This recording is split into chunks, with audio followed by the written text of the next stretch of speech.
Sud Radio, c'est votre avenir, le sujet du jour. Alexandre, aujourd'hui on s'intéresse aux 8 sacrés. Qu'est-ce que c'est exactement? Alors, le 8 sacré, c'est comme le chiffre, hein, 8, oui, effectivement.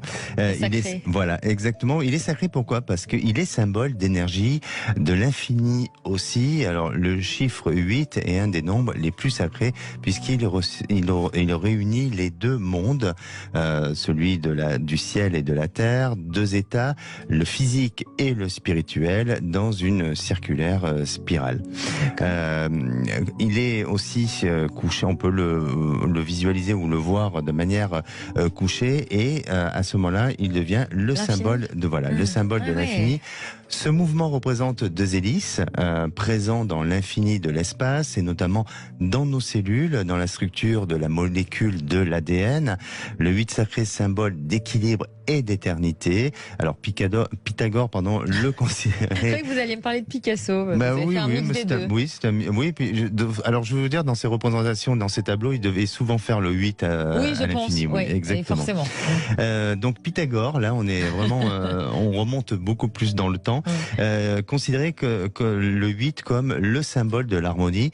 Dans l'Égypte antique, il était le nombre de l'ordre cosmique. Il est celui de l'équilibre, des 4 points cardinaux et des 4 directions aussi. Chez les bouddhistes, il existe 8 chemins menant au nirvana. En Inde, le dieu Shiva a 8 formes, le dieu Vishnu a 8 bras, et en Afrique, le chiffre 8 est symbole de création. Vous savez que même les kabbalistes affirment qu'il y avait au temple de Jérusalem 8 portes, dont la 8e ne devait s'ouvrir que pour le Messie. Alors ce nombre 8 est celui de l'infini, donc comme je vous disais, et de l'équilibre cosmique. Il invite à harmoniser la circulation des énergies pour mieux ressentir la puissance globale de l'être, de ses polarités aussi, et de son yin et de son yang qui s'attirent et se repoussent. Et dans sa vibration, il permet de créer l'abondance et nous apprend aussi à explorer, à utiliser toutes nos capacités et à passer des paroles aux actes.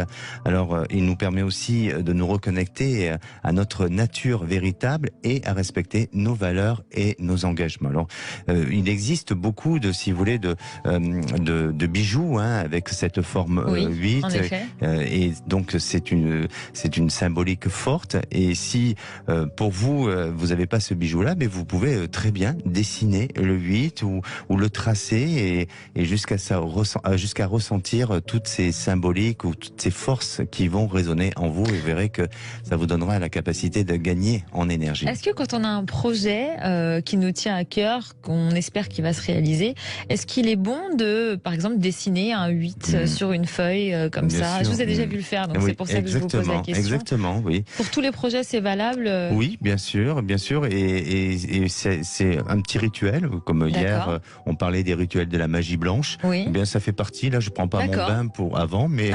oui, votre fameux bain avec vos plantes. Voilà.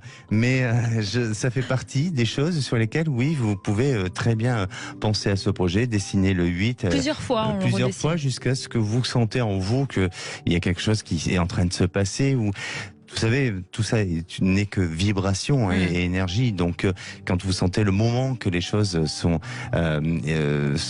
là et sont présentes, ou qu'il y a quelque chose qui se manifeste en vous, dans ces cas-là, vous arrêtez. Ou peut-être parce que votre stylo n'aura plus d'encre. Plus d'encre, vous aurez mal au poignet.